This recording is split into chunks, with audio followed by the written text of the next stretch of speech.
الحمد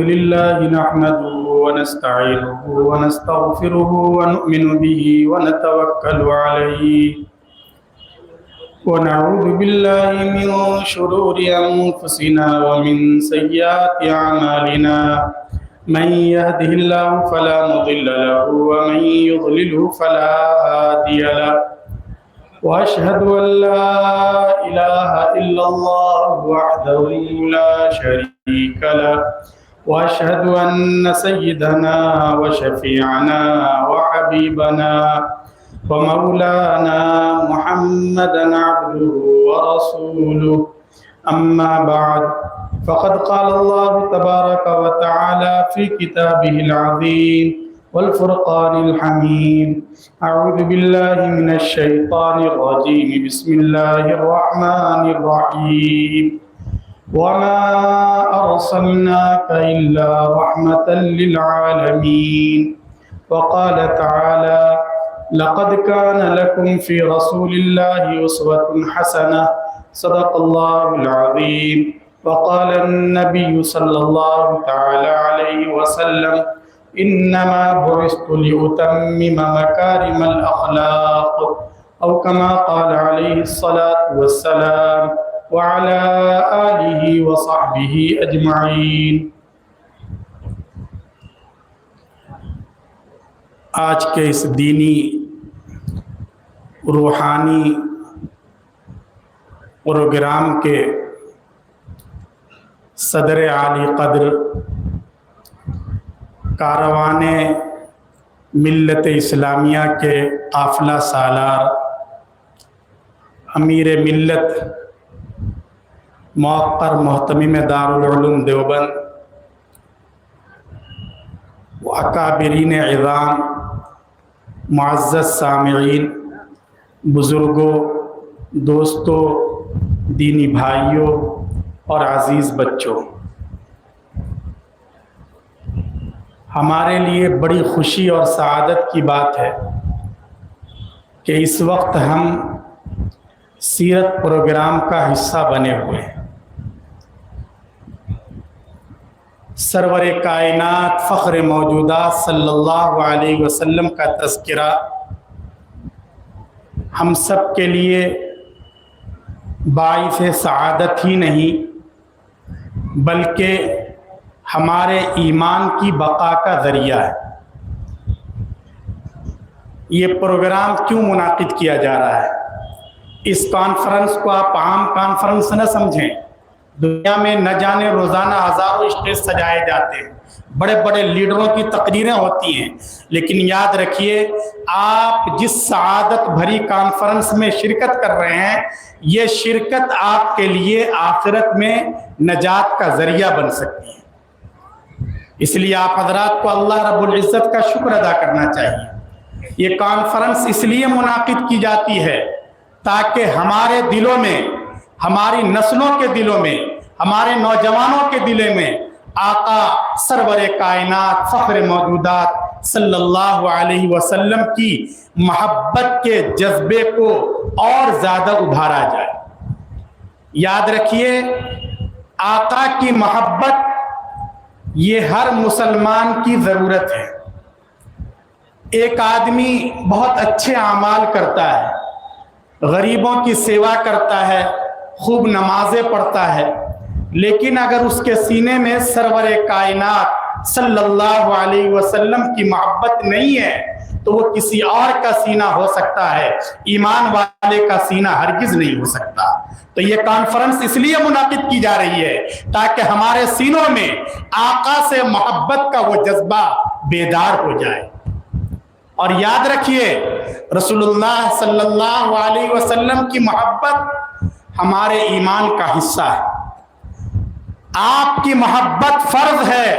لا یؤمن احدکم حتی اکون احب الیہ من والدی وولدی والناس اجمعین۔ اگر کسی کے دل میں رسول اللہ صلی اللہ علیہ وسلم کی محبت اپنے باپ، اپنے بیٹے، اپنے خاندان کے لوگوں سے بڑھی ہوئی نہ ہو تو وہ گویا کہ ایمان والا نہیں ہے۔ بالکل صاف اور کلیئر بات ہے۔ اور کیوں ضروری ہے رسول اللہ صلی اللہ علیہ وسلم کی محبت؟ اس لیے کہ محبت کے جتنے اسباب ہو سکتے ہیں وہ سب یہاں موجود ہیں. اس لیے اگر آپ سے محبت نہیں ہوگی تو آخر کس سے محبت کی جائے گی؟ بھائی دنیا میں جو محبت کی جاتی ہے اس کے عام طور سے 4 اسباب ہوتے ہیں. ارے 4 ہی اسباب ہے نا. ایک تو یہ ہے کہ کسی کو کسی کے ساتھ رشتہ داری ہوتی ہے. ارے باپ کو بیٹے سے محبت ہے, بیٹے کو باپ سے محبت ہے, ماں کو اپنے بچوں سے محبت ہے, اس لیے کہ قرابت اور رشتہ داری ہے. ایک تو محبت کا یہ سبب ہے. دوسرا سبب یہ ہے کہ اس کے اوپر احسان ہے. ایک آدمی دوسرے کے ساتھ احسان کرتا ہے. حاجی صاحب سے کوئی رشتہ داری نہیں ہے لیکن گھر میں بیٹی کا نکاح تھا, شادی تھی اور وہ ضرورت مند تھا. حاجی صاحب آئے اور بند مٹھی میں انہوں نے اچھی سی رقم اس کے ہاتھ میں پکڑا دی تو وہ بیچارہ محبت کرنے لگتا ہے, اس لیے کہ آڑے وقت میں وہ کام آئے. تو احسان کی وجہ سے محبت ہوتی ہے. اور کبھی کسی کے اندر ٹیلنٹ ہوتا ہے, خوبی ہوتی ہے, صلاحیت ہوتی ہے, اس کی وجہ سے دنیا اس کو سلام کرتی ہے. ہمارا ایک نوجوان ہے, لوگوں کی اس سے رشتہ داری نہیں ہے, لوگ اس کے باپ کا نام تک نہیں جانتے, لیکن اسٹیٹ لیول پر اس نے نام کمایا ہے اور بالکل اچھے مارکس حاصل کیے ہیں تو لوگ اس کے گن گانے لگتے ہیں, اس سے محبت کرنے لگتے ہیں کہ بڑا ہونہار لڑکا ہے, بڑی محنت سے اس نے پڑھائی کی ہے. تو کبھی کسی کے کمال اور خوبی کی وجہ سے محبت کی جاتی ہے. کتنے اسباب ہو گئے؟ ارے 3 اسباب ہوئے نا. بہت لمبی گفتگو نہیں ہوگی, حضرت بھی یہاں موجود ہیں, اس لیے گفتگو کو مختصر کر کے میں صرف یہ کہ سیرت کا یہ پروگرام کیوں کیا جا رہا ہے اور اس پروگرام کا پیغام کیا ہے اور یہ پیغام کن لوگوں کے لیے ہے اور اس زمانے میں ہمیں رسول اللہ صلی اللہ علیہ وسلم کی محبت کو اور تعلیمات کو کیسے پیش کرنا ہے, میں ان باتوں پر تھوڑی دیر بات کر کے اپنی بات ختم کروں گا. تو محبت کے یہ 3 اسباب ہوئے. ایک تو رشتہ داری, دوسرے احسان اور تیسرے کسی کے اندر خوبی ہوتی ہے. یہی وجہ ہے نا. ایک چوتھی وجہ بھی ہے. نوجوان سینے پر ہاتھ رکھے ہوئے ہیں کہ اصل وجہ کو تو بھول گئے مولانا. کس کی وجہ سے محبت ہوتی ہے؟ کسی کے حسن اور جمال کی وجہ سے. کسی کے چہرے پر ایسی چمک ہوتی ہے کہ نوجوان اس کو دل دے بیٹھتا ہے, اپنے آپ کو کنٹرول میں نہیں رکھ پاتا. تو یہ محبت کے 4 اسباب ہیں. رسول اللہ صلی اللہ علیہ وسلم کی زندگی میں آپ دیکھیے یہ چاروں اسباب بدرجہ اتم موجود ہیں. اگر بات رشتہ داری کی ہے تو آقا صلی اللہ علیہ وسلم سے بڑھ کر کسی اور کے ساتھ کیا رشتہ داری ہوگی؟ اس رشتہ داری کو خود قرآن مقدس نے بیان کر دیا ہے کہ رسول اللہ صلی اللہ علیہ وسلم کی حیثیت باپ کی ہے اور آپ کی جو بیویاں ہیں یہ امت کی مائیں ہیں. باپ اور بیٹے سے بڑھ کر, باپ اور ماں اور بیٹے سے بڑھ کر رشتہ داری کا کوئی اونچا مقام نہیں ہو سکتا. آپ کی بیویاں چونکہ پوری امت کی مائیں ہیں, یہی وجہ ہے قرآن کریم نے صاف کر دیا ہے کہ دنیا کی کسی بھی خاتون کو یہ اتھارٹی ہے اور اس کو یہ رائٹ حاصل ہے کہ اگر اس کا شوہر مر جائے تو اپنے شوہر کے مرنے کے بعد عدت کے ایام گزارنے کے بعد وہ جہاں چاہے اپنی نئی زندگی کو بسا سکتی ہے, جس سے چاہے اپنا نکاح کر سکتی ہے. لیکن رسول اللہ صلی اللہ علیہ وسلم کے ازواج مطہرات کے لیے یہ دروازہ بند کر دیا گیا اور ان کے لیے نکاح کا کوئی آپشن نہیں رکھا گیا. کیوں؟ اس لیے کہ آقا کے انتقال کے بعد امت کے جتنے افراد ہیں وہ سب کے سب ان کے بیٹے ہیں اور بیٹے اور ماں کا آپس میں رشتہ نہیں ہو سکتا. تو اس سے بڑھ کر اور کیا رشتہ داری ہوگی؟ اگر کوئی رشتے کی بنیاد پر محبت کرنا چاہے تو اس کے لیے محبت کا سامان اور تسکین کا سامان موجود ہے. رہی بات خوبی کی, کمال کی, اللہ تبارک و تعالی نے انبیاء کرام کو جو کمالات عطا کیے, اولیاء اعظام کو, دنیا بھر کے لوگوں کو جو کمالات عطا کیے, انہیں ایک پلڑے میں رکھ دیا جائے اور آقا صلی اللہ علیہ وسلم کے کمالات کو ایک پلڑے میں رکھ دیا جائے, قدم ہے قسم ہے اس ذات کی جس کے قبضے میں یہ زمین اور آسمان ہے, آپ کے کمالات کا پلڑا جھک جائے گا. دوسرے جتنے کمالات ہیں آپ کے کمال کا پرتو ہیں, آپ کے صدقے یہ خوبیاں ملی ہیں, یہ کمالات ملے. تو اگر کمالات کی وجہ سے محبت کرنا ہے اس کے لیے بھی تسکین کا سامان موجود ہے. اور جہاں تک تعلق ہے احسان کا, تو کیا آقا سے بڑھ کر بھی کسی کا ہمارے اوپر احسان ہو سکتا ہے؟ آپ ہی کے ذریعے ہم نے اپنے خدا کو پہچانا، مرنے کے بعد والی زندگی کے بارے میں ہمیں پتہ چلا، ورنہ ہم بھی عام انسانوں کی طرح، جانوروں کی طرح زندگی گزارتے، ہمیں کچھ پتہ نہیں ہوتا۔ یہ آقا صلی اللہ علیہ وسلم کا فیضان ہے، آپ کا احسان ہے کہ آپ نے گمگشتہ راہ انسانیت کو اپنے خدا سے جوڑ دیا ہے، اس لیے آپ سے بڑھ کر کسی کا احسان نہیں۔ اور اگر حسن و جمال کی بات ہے، اللہ تبارک و تعالیٰ نے رسول اللہ صلی اللہ علیہ وسلم کو عجیب و غریب حسن و جمال عطا کیا تھا۔ آپ حسین بھی تھے اور جمیل بھی تھے۔ ارے دونوں الگ الگ ہے۔ حسن کا تعلق ہوتا ہے رنگ سے، کلر سے، آپ کا کلر بھی لاجواب تھا، اور جمال کا تعلق ہوتا ہے ناک نقشے سے، آپ کا روپ اور آپ کا ناک نقشہ بھی لاجواب تھا۔ حضرت براء ابن عازب رضی اللہ عنہ فرماتے ہیں 14ویں کا چاند نکلا ہوا تھا، ایک دن میں اپنے گھر سے نکلا، میں نے دیکھا سامنے سے آقا صلی اللہ علیہ وسلم تشریف لا رہے ہیں، آپ نے ایک چادر اوڑھ رکھی ہے، دھاری دار چادر، اور اس میں آپ چمک رہے ہیں۔ تھوڑی دیر کے لیے میں پریشان ہو گیا کہ کس کی روشنی اور کس کا جمال بڑھا ہوا ہے۔ آخر میں میرے دل نے یہ فیصلہ کیا کہ آقا صلی اللہ علیہ وسلم کی جو چمک ہے، آپ کا جو حسن ہے، اس کے آگے اس 14ویں کے چاند کی کوئی حیثیت نہیں ہے۔ حضرت برا فرماتے ہیں ابھی آپ نے سنا آپ کے بدن سے پھوٹنے والی خوشبو، آپ کے بدن سے پھوٹنے والے حسن اور روشنی میں حضرت عائشہ رضی اللہ عنہا سوئی کو تلاش کر رہی ہیں۔ اس سے بڑھ کر کس کے پاس حسن اور جمال ہوگا؟ تو اس لیے آقا صلی اللہ علیہ وسلم کی محبت یہ ہمارے ایمان کا حصہ ہے، اور یہ پروگرام اس لیے کیے جاتے ہیں تاکہ ہمارے دلوں میں محبت کی یہ چنگاری زندہ رہے۔ اگر محبت رہے گی تو آقا کے احکام پر اور آپ کی تعلیمات پر عمل کرنا بالکل آسان ہو جائے گا۔ صحابہ کرام کنویں میں چھلانگ لگانے کے لیے تیار تھے، جان کو قربان کرنا ان کے لیے آسان تھا۔ کیوں؟ اس لیے کہ وہ محبت میں سر سے پیر تک ڈوبے ہوئے تھے۔ اس لیے ہمیں اس محبت کے تقاضوں کو بھی سمجھنا ہے۔ تو یہ پروگرام اور یہ سیرت کانفرنس اس لیے ہو رہی ہے کہ محبت کا یہ جذبہ ہمارے دلوں میں پیدا ہو۔ یاد رکھیے توحید کے بعد رسالت کا عقیدہ یہ بنیادی عقیدہ ہے۔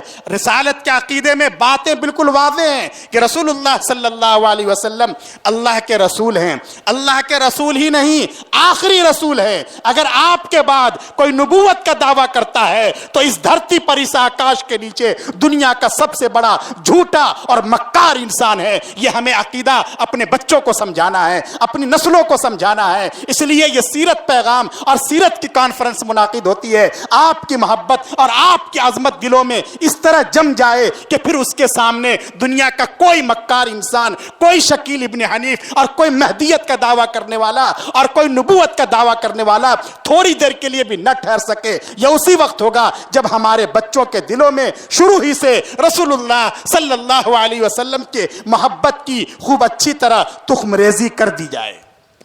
اس لیے آپ سیرت کے پیغام کو سمجھیے اور یاد رکھیے رسول اللہ صلی اللہ علیہ وسلم کی جو سیرت ہے وہ سیرت صرف مسلمانوں کے لیے نہیں ہے۔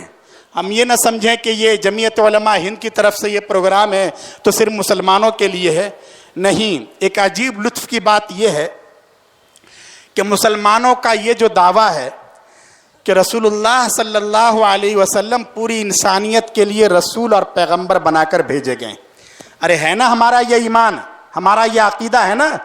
پہلے جو پیغمبر آتے تھے کسی خاص خطے کے لیے آتے تھے، کسی خاص برادری کے لیے آتے تھے، کسی خاص فیملی کی اصلاح کے لیے آتے تھے، لیکن یہ جو مسلمان کہتے ہیں یہ ایسا نہیں ہے کہ بغیر دلیل کے ہے۔ صحیح بات یہ ہے کہ دنیا کی تاریخ میں آج تک کسی بھی بڑے مصلح نے یا کسی بڑے نبی نے کبھی یہ دعویٰ نہیں کیا کہ میں پوری دنیا کے لیے بھیجا گیا ہوں۔ کسی نے آج تک دعویٰ کیا ہی نہیں ہے۔ یہ دعویٰ صرف آقا صلی اللہ علیہ وسلم کا ہے۔ آپ کہیں گے عیسائی تو پوری دنیا کو عیسائیت کے رنگ میں رنگ دینا چاہتے ہیں، اور وہ یہ کہتے ہیں جتنی مشنری کے لوگ ہیں کہ اگر تمہیں نجات چاہیے تو چرچ میں آ جاؤ، اس کے بغیر نجات نہیں ملے گی، اور وہ چاہتے ہیں پوری دنیا میں عیسائیت کا پیغام عام ہو جائے۔ یاد رکھیے عیسائیوں کا یہ عمل خود ان کی اپنی مذہبی کتابوں اور اپنے نبی کی تعلیمات کے خلاف ہے۔ بھائی بڑے جلیل القدر انبیاء کرام علیہم السلام جن کی تعلیمات پھیلی ہوئی ہیں، ان میں دو بڑے جلیل القدر پیغمبر ہیں، ایک تو حضرت موسیٰ علیہ السلام اور ایک حضرت عیسیٰ علیہ السلام۔ حضرت موسیٰ علیہ السلام کا کیا ہے؟ آپ حضرات جانتے ہیں موسیٰ علیہ السلام کے ماننے والے آج کل یہودی کہلاتے ہیں۔ ارے یہودی کہلاتے ہیں نا، اور انہی کے نام پر انہوں نے یہ اسرائیل ملک بنا رکھا ہے۔ اسرائیل جو ہے، یہ جو انہوں نے ملک بنایا ہے، یہ حضرت یعقوب علیہ السلام کا لقب ہے اسرائیل۔ اسرائیل کا عبرانی زبان میں معنی ہوتا ہے عبداللہ، اللہ کا بندہ۔ تو حضرت یعقوب علیہ السلام جو بنی اسرائیل کے جد امجد ہیں، ان کے نام پر انہوں نے یہ ملک بنا رکھا ہے، اور اس کے ذریعے ظلم اور ستم کا بازار گرم کر رکھا ہے۔ تو یہ جو یہودی ہیں جو حضرت موسیٰ علیہ السلام کے ماننے کا دعویٰ کرتے ہیں، ان کا مسلک اور ان کا نظریہ بالکل واضح ہے۔ وہ یہ کہتے ہیں کہ یہودیت ایک نسلی مذہب ہے، یعنی کوئی دنیا کا بڑا سے بڑا ارب پتی ہے، ملٹی ملینر ہے، اگر وہ چاہے کہ میں یہودی بن جاؤں نہیں بن سکتا۔ کسی دیش کا پی ایم یا سی ایم بھی یہودی بننا چاہے نہیں بن سکتا، اس لیے کہ یہودی بننے کے لیے ضروری ہے کہ اس کی رگوں میں بنی اسرائیل کا خون دوڑ رہا ہو۔ کوئی مسلمان یہودی نہیں بن سکتا جو بنی اسرائیل سے تعلق نہ رکھتا ہو، کوئی بھی کسی بھی مذہب کا ماننے والا ہو۔ تو انہوں نے تو خود ہی اپنے مذہب کو بالکل محدود کر دیا ہے، گویا موسیٰ علیہ السلام صرف ایک قبیلے کے لیے اور ایک طبقے کے لیے۔ اور جہاں تک عیسیٰ علیہ السلام کی بات ہے، عیسیٰ علیہ السلام کے لیے چاہے عیسائی کتنا ہی زور لگا لیں، لیکن صحیح بات وہی ہے جو انجیل میں کہی گئی ہے۔ بھائی انجیل کا پرانا ایڈیشن اگر آپ لوگوں نے دیکھا ہوگا، پہلے ادھر ادھر اس کا ایڈیشن بانٹتے تھے لوگ، اس کے سرے ورق پر پہلے پیج پر ایک فوٹو بنا ہوا تھا، ایک تصویر بنی ہوئی تھی کہ ایک بڑے میاں ہیں، دیکھنے سے شکل و صورت سے بہت اچھے آدمی معلوم ہو رہے ہیں، ان کے ہاتھ میں ایک ڈنڈا ہے اور وہ اس لاٹھی کے ذریعے بکریوں کو ہانک رہے ہیں، راستے پر لانے کی کوشش کر رہے ہیں۔ یہ فوٹو اگر آپ نے کبھی غور کیا ہوگا تو اس کے اوپر یہ فوٹو ہے۔ اس فوٹو سے کیا پیغام جا رہا ہے؟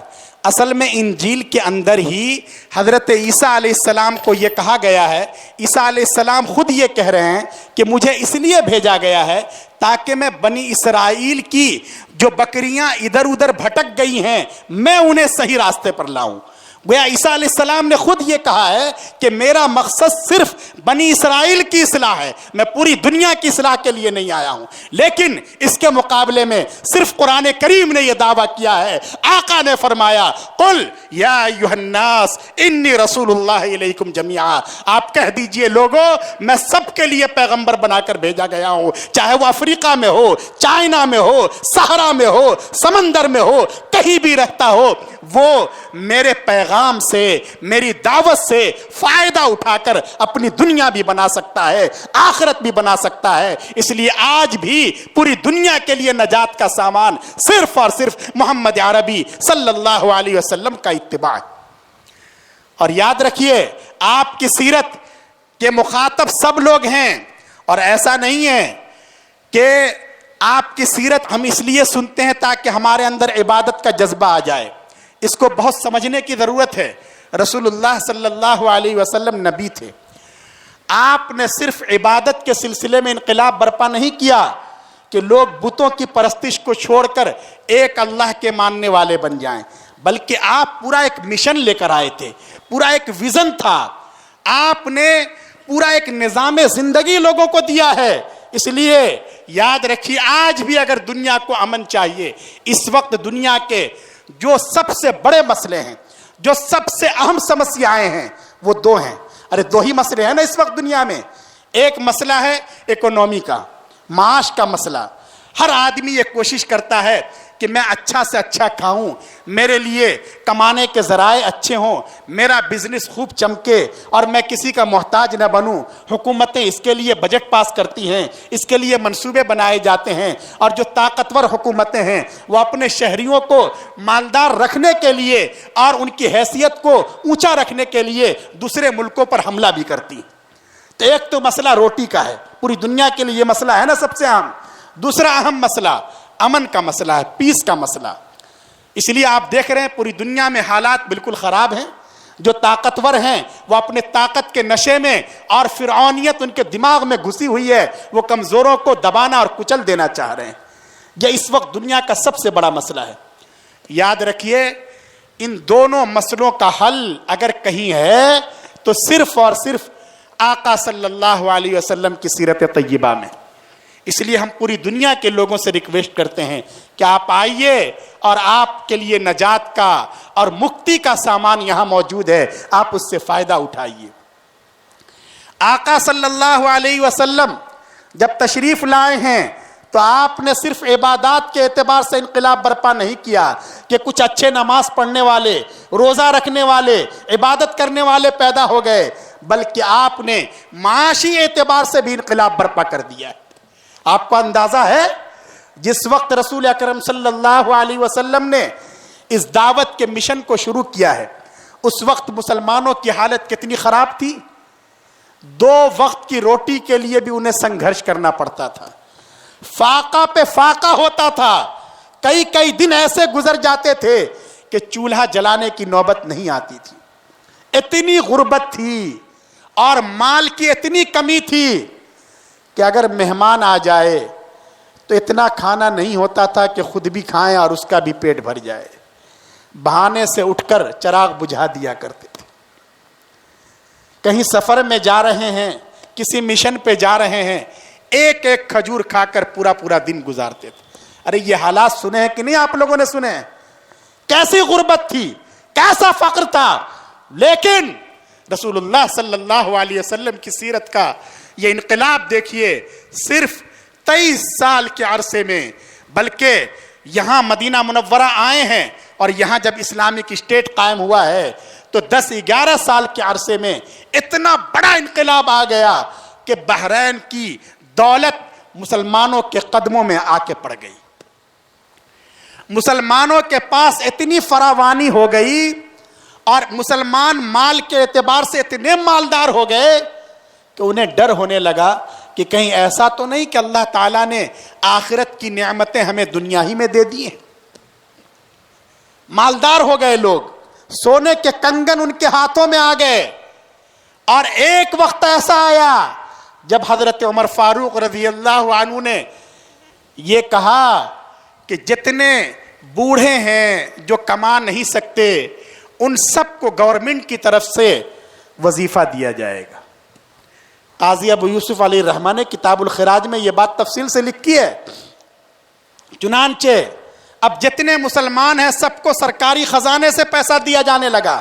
دیکھیے چند سال میں کیسا انقلاب آ گیا, یہ اکنومی کے اعتبار سے, معاش کے اعتبار سے, پیسے کے اعتبار سے.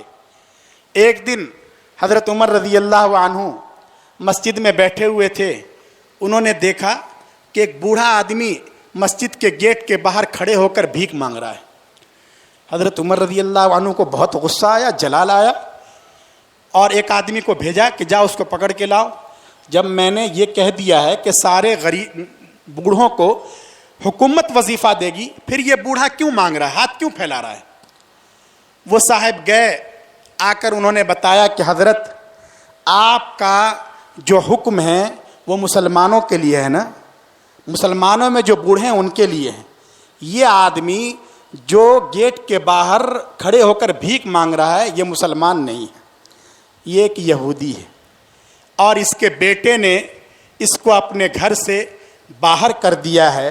یہ غریب ہے, اس کے پاس کھانے کے لیے آمدنی کا کوئی ذریعہ نہیں ہے, اس لیے مجبوری میں ہاتھ پھیلائے ہوا ہے. حضرت عمر رضی اللہ عنہ کی آنکھوں میں آنسو آ گئے.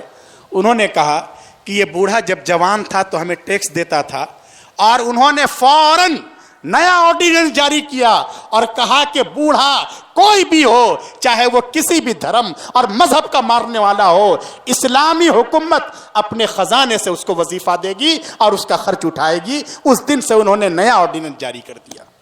کیسا انقلاب آ گیا، کہاں کیسا فقر تھا، کیسی غربت تھی۔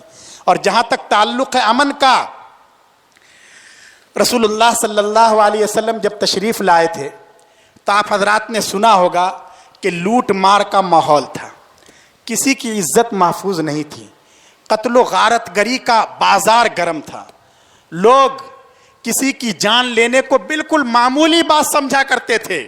آپ عربوں کے اشعار اس وقت کے دیکھ لیجئے، ایسا لگتا ہے جیسے جان کی ان کے ہاں کوئی حیثیت نہیں ہے۔ اگر ایک جگہ سے، ایک شہر سے دوسرے شہر لوگوں کو جانا ہوتا تھا تو ایسا نہیں ہے کہ تنہا نکل جائیں، وہ قافلے بناتے تھے، 40 آدمیوں کے قافلے، 30 آدمیوں کے قافلے، اور آگے آگے سیکورٹی ہوتی تھی، کچھ نوجوان تلوار لے کر ان کی حفاظت کے لیے ہوتے تھے۔ اس طرح وہ سفر کیا کرتے تھے، ایسی بدامنی تھی۔ لیکن جب رسول اللہ صلی اللہ علیہ وسلم نے اسلامی حکومت قائم کی اور دنیا نے آپ کی سیرت کے پیغام پر عمل کیا تو صرف چند سال کے عرصے میں کیسا امن قائم ہو گیا۔ کوئی کسی کے مال سے تعرض کرنے والا نہیں ملا، حتیٰ کہ ایک وقت وہ آیا، ایک خاتون تنہا اونٹنی پر بیٹھتی ہے، اس نے زیورات بھی پہن رکھے ہیں، تنہا وہ اپنے شہر سے دوسرے شہر جاتے ہوئے انٹرنیشنل بارڈر کو کراس کرتی ہے اور اسے اللہ کے علاوہ کسی کا خوف نہیں ہے۔ دنیا میں کیسا امن قائم ہو گیا تھا، لوگ ایک دوسرے کا احترام کرنے لگے تھے، ایک دوسرے کی عزت کا خیال رکھنے لگے تھے۔ اس لیے یاد رکھیے، دنیا کو نئے نسخوں کی کوئی ضرورت نہیں ہے، بلکہ یہ ساری چیزیں دنیا نے آزما لیا ہے۔ معاشی اعتبار سے دنیا نے یہ سمجھا کہ کمیونزم دنیا کو بچا لے گا، کیپٹلزم بچا لے گا۔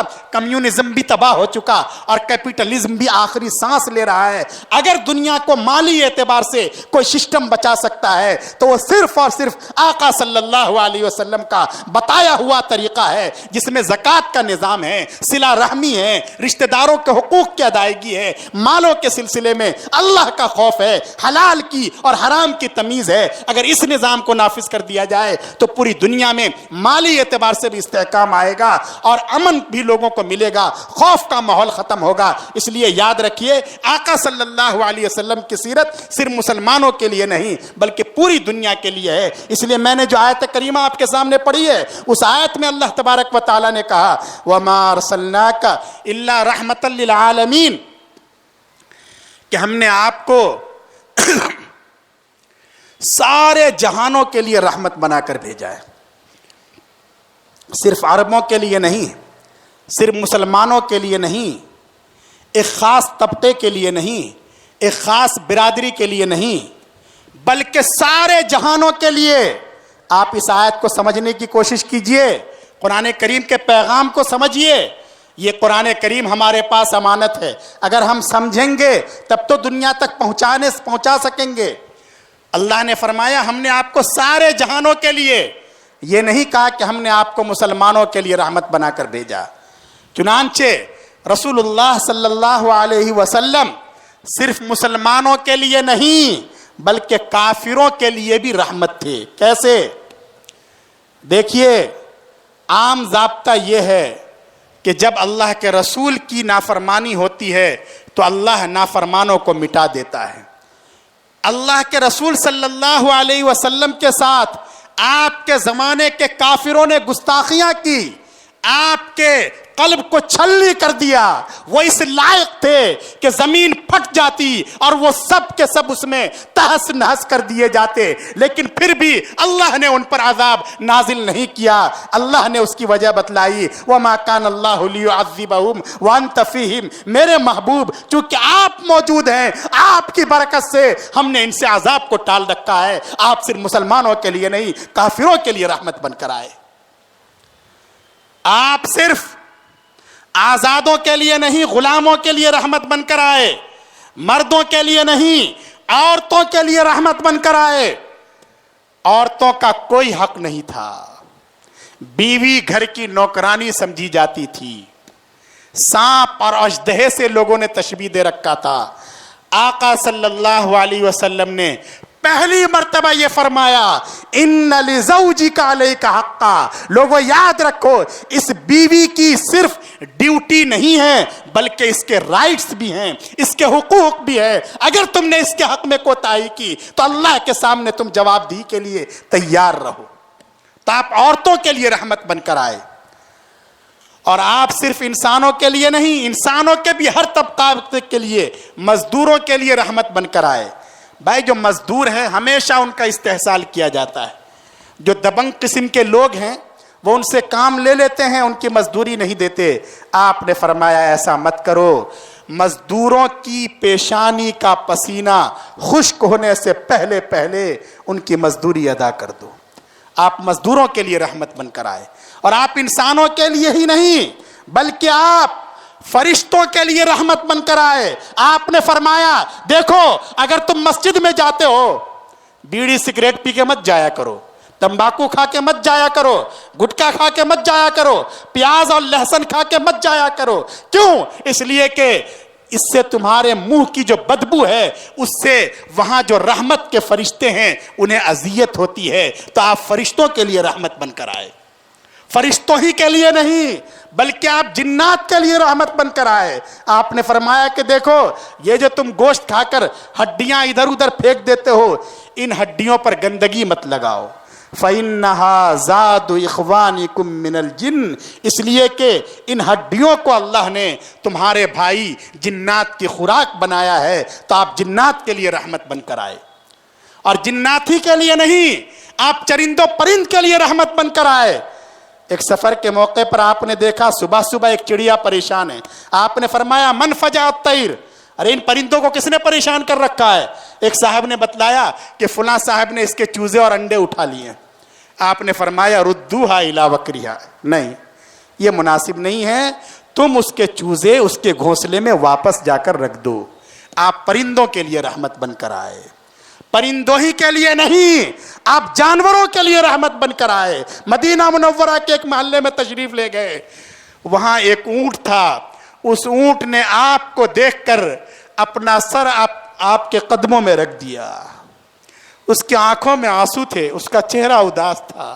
آقا صلی اللہ علیہ وسلم تڑپ اٹھے.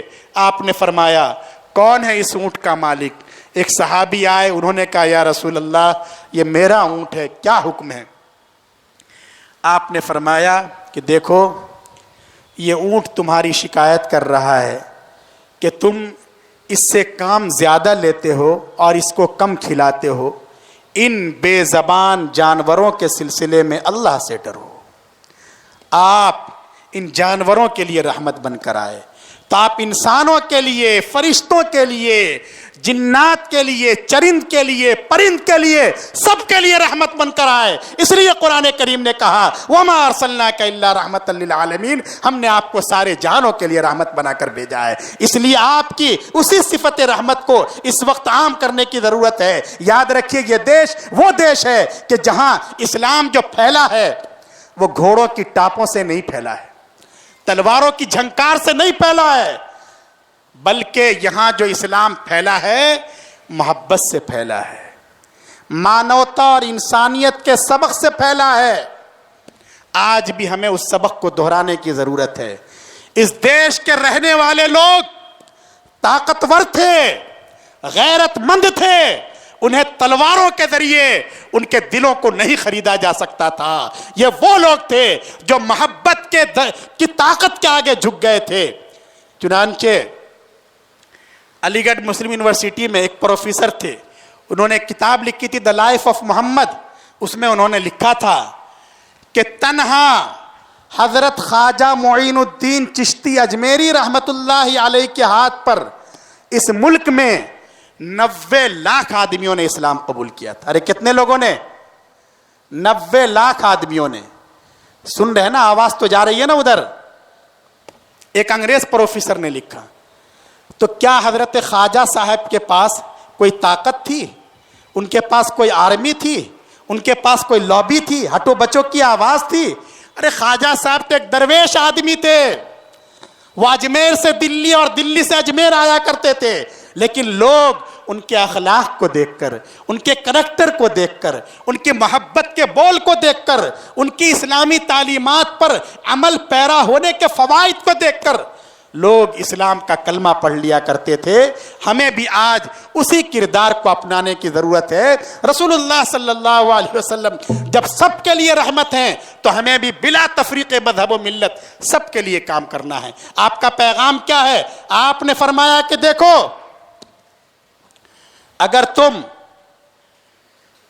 صرف عبادت پر توجہ دیتے ہو، عبادت تمہاری زندگی کی ضرورت ہے، تمہیں کرنا ہے، لیکن یہ مت سمجھنا کہ اگر ہم نے عبادت کر لی تو ہم مسلمان ہو گئے، نہیں، بلکہ زندگی کا ہر عمل تمہارا درست ہونا چاہیے، تمہاری ذات سے کسی کو تکلیف نہیں ہونی چاہیے۔ اگر آپ کسی محلے میں رہتے ہیں اور اپنے صحن کا اور اپنے گھر کا پانی وہاں سے جو سڑک جاتی ہے اس پر بہا دیتے ہیں، کوڑا کرکٹ ڈال دیتے ہیں، چاہے وارڈ ممبر آپ کو کچھ نہ کہے، لیکن آقا صلی اللہ علیہ وسلم کی ہدایت کے مطابق آپ مجرم ہیں، آپ نے جرم کیا ہے اور آپ کو جواب دہی کے لیے تیار رہنا چاہیے۔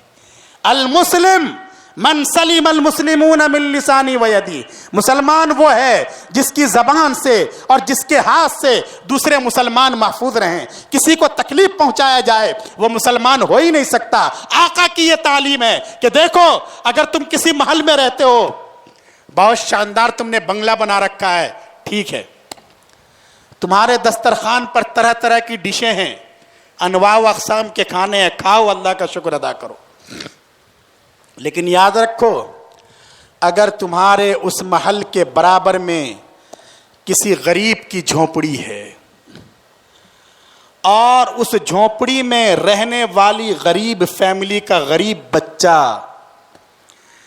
اگر رات کو بھوکے سوتا ہے، وہ بلکتا ہے، سسکتا ہے، روتا ہے، تڑپتا ہے، اور کوئی ضروری نہیں ہے کہ وہ غریب تمہاری جان پہچان کا ہو، کوئی ضروری نہیں ہے وہ غریب تمہارا رشتہ دار ہو، کوئی ضروری نہیں ہے وہ تمہاری برادری کا ہو، بلکہ کوئی ضروری نہیں ہے کہ وہ غریب تمہارے مذہب سے تعلق رکھتا ہو سکتا ہے وہ کوئی جھا ہو، وہ کوئی شنکر ہو، وہ کوئی کمار ہو، وہ کوئی سنگھ ہو، لیکن یاد رکھو، اگر تم پیٹ بھر کے کھاتے ہو اور وہ غریب بچہ بھوک کی وجہ سے بلکتا ہے تو تم سب کچھ ہو سکتے ہو، لیکن تم ایمان والے نہیں ہو سکتے۔ لا یؤمن، یہ آقا صلی اللہ علیہ وسلم کی تعلیمات ہیں، ہم نے ان تعلیمات کو پس پشت ڈال دیا ہے۔ سیرت کو ہم اپنے 6 فٹ کی باڈی پر نافذ نہیں کرتے تو آخر دوسروں تک ہم سے کیا پیغام پہنچے گا؟ ہمارے اعمال صحیح نہیں، ابھی بتلایا گیا، ہمارے اخلاق درست نہیں، ہمارے معاشرے میں آگ لگی ہوئی ہے، ہمارے سماج کے بچے کچی عمر میں ہی کیا کرتے ہیں؟ یہاں تو ماشاءاللہ اچھا ماحول ہے، علماء ہیں، جمعیت کی محنت ہے، دارالعلوم سے تعلق ہے، خانقاہوں کا نظام ہے، ورنہ آپ چلے جائیے جہاں اس طرح کا ماحول نہیں ہے، ہمارے سماج کے بچے کچی عمر میں ہی گٹکا کھاتے ہیں، ارے تمباکو کھاتے ہیں، سگریٹ پیتے ہیں، حد تو یہ ہے کہ نشہ کرتے ہیں، نشہ، حالانکہ نشہ کتنا بڑا پاپ ہے، کتنا بڑا جرم ہے۔ حدیث میں صاف ہے، آدمی جب نشہ کرتا ہے تو اس کے سینے سے ایمان کو چھین لیا جاتا ہے۔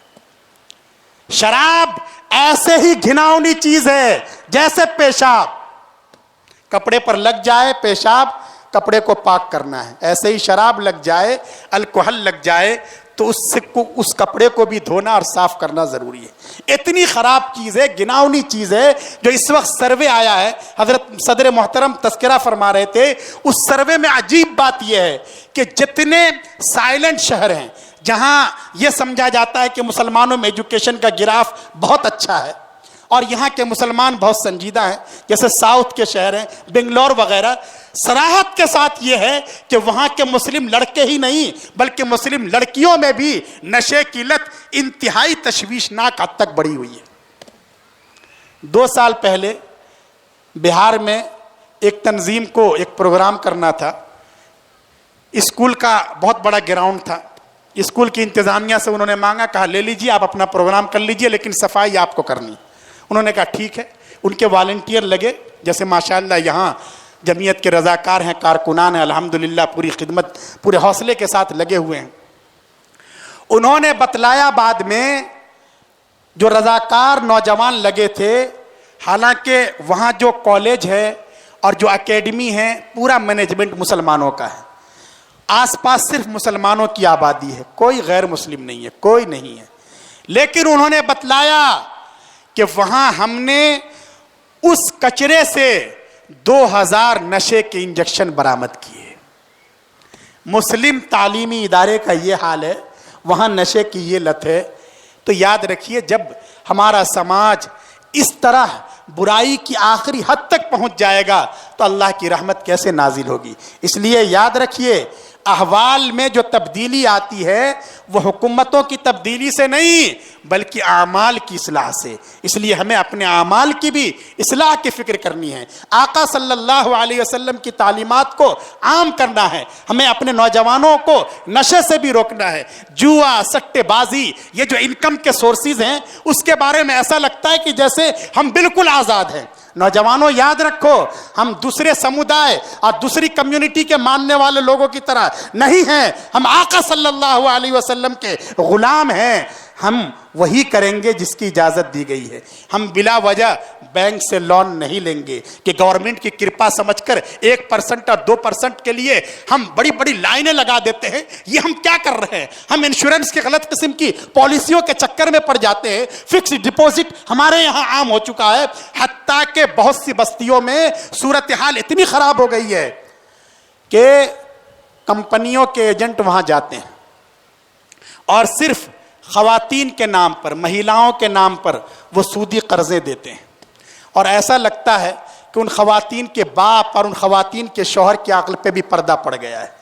دھڑلے سے وہ سودی قرضے لیتی ہیں اور اس طریقے سے سود کا پیسہ، اللہ کے غضب کو دعوت دینے والا یہ پیسہ ہمارے بیڈ روم تک پہنچ رہا ہے۔ تو اس طرح اگر ہمارے سماج میں آگ لگے گی، اللہ کے حکموں کو توڑا جائے گا، اللہ کے رسول صلی اللہ علیہ وسلم کی شریعت کا جنازہ نکلے گا، تو کہاں سے اللہ کی رحمت نازل ہوگی؟ اس لیے آج سیرت کے اس پروگرام سے جو جمعیت علماء ہند کی طرف سے ہمیں پیغام دیا جا رہا ہے، ہمیں اس پیغام کو لے کر جانا ہے۔ یہ بنارس شہر ہے، یہ گیان کا شہر ہے، یہ محبت کا شہر ہے، یہ مانوتا کا شہر ہے، یہاں گیتا کی محبت بڑھتی ہے، اور یہاں ہمارے حضرت کی خانقاہ کے ذریعے اللہ کی معرفت کی ایک دکان کھلی ہوئی ہے، یہاں لوگوں کو اپنے مطلب کی چیزیں ملتی ہے۔ ہمیں اس شہر سے عہد لے کر جانا ہے کہ ہم ہر جگہ محبت کے پیغام کو عام کریں گے، اور آقا صلی اللہ علیہ وسلم کی سیرت کے جو تقاضے ہیں ان تقاضوں کو سب سے پہلے اپنے آپ پر نافذ کریں گے۔ ہمارا چہرہ، ہماری شکل و صورت،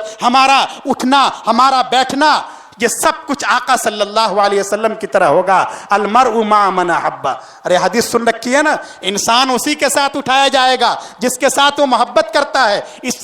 اس حدیث کے آئینے میں ہم اپنی صورت کو دیکھیں، اگر ہماری صورت کس کی طرح ہے؟ یاد رکھنا چاہیے کہیں ایسا تو نہیں کہ ہمیں ان لوگوں کی صورت پسند ہیں جو اللہ کے باغی ہیں، اللہ کے دشمن ہیں، کہیں ایسا تو نہیں کہ ہمیں ان کی جینس پینٹ پسند ہے، ان کی ہیئر اسٹائل پسند ہے، ان کے ڈائلاگ پسند ہیں، ان کی چال ڈھال پسند ہے، تو ایسے لوگوں کو اپنی خیر منانی چاہیے۔ کل قیامت کے دن جب اللہ ان باغیوں کے لیے، ان فاسقوں کے لیے، ان ظالموں کے لیے جب اللہ جہنم کا فیصلہ کریں گے تو ان کے قدم رک جائیں گے اور کہیں گے خدایا یہ ہیں وہ نوجوان جنہیں ہماری ہیئر اسٹائل پسند تھی، جنہیں ہمارا چہرہ پسند تھا، جنہیں ہمارے بول پسند تھے، جنہیں ہماری جینس پینٹ پسند تھی، تو ہو سکتا ہے اللہ پاک ان ظالموں کے ساتھ ان کا بھی حشر فرما دیں۔ لیکن اگر ہمیں اللہ والوں کے ساتھ محبت ہے، ان کی چال ڈھال سے محبت ہے، اگر ہمیں جمعیت کے ساتھ تعلق ہے، دارالعلوم دیوبند کے ساتھ ہمارا تعلق ہے، خانقاہوں کے ساتھ ہمارا تعلق ہے، مدرسوں کے ساتھ تعلق ہے، دعوت و تبلیغ کے ساتھ اگر ہمارا تعلق ہے، صحیح نہج پر کام کرنے والوں کے ساتھ اگر ہمارا تعلق ہے، قرآن کریم کی خدمت کرنے والوں کے ساتھ ہمارا تعلق ہے، تو کل جب اللہ اپنے ان نیک بندوں کے لیے اور ان اپنے صلحاء کے لیے ان خانقاہوں خانقاہوں کے بزرگوں کے لیے جب اللہ پاک جنت کا فیصلہ کریں گے ان کے قدم وہیں رک جائیں گے اور کہیں گے خدایا یہ وہ ہیں جو ہماری ایک آواز پر لبیک کہتے تھے اور ہماری محبت کی زنجیر ان کے پیروں میں بندھ جایا کرتی تھی. تو ہو سکتا ہے کہ اللہ اپنے نیک بندوں کی محبت کے صدقے ہمارے لیے بھی مغفرت کا, اپنے رضوان کا اور نجات کا فیصلہ فرما دیں. اس لیے ضرورت اس بات کی ہے کہ سیرت کے اس پیغام کو ہم اپنے دلوں میں جگہ دیں, اپنی زندگیوں میں انقلاب برپا کریں اور جمعیت کے ساتھ, دارالعلوم دیوبند کے ساتھ, خانقاہوں کے ساتھ, صحیح فکر کے ساتھ, صحیح عقیدے کے ساتھ, صحیح نظریے کے ساتھ ہمارا تعلق اور زیادہ مضبوط ہو, مستحکم ہو. اللہ مجھے بھی توفیق دیں, آپ حضرات کو بھی توفیق عمل سے نوازیں. آمین. وآخر دعوانا الحمدللہ رب العالمین.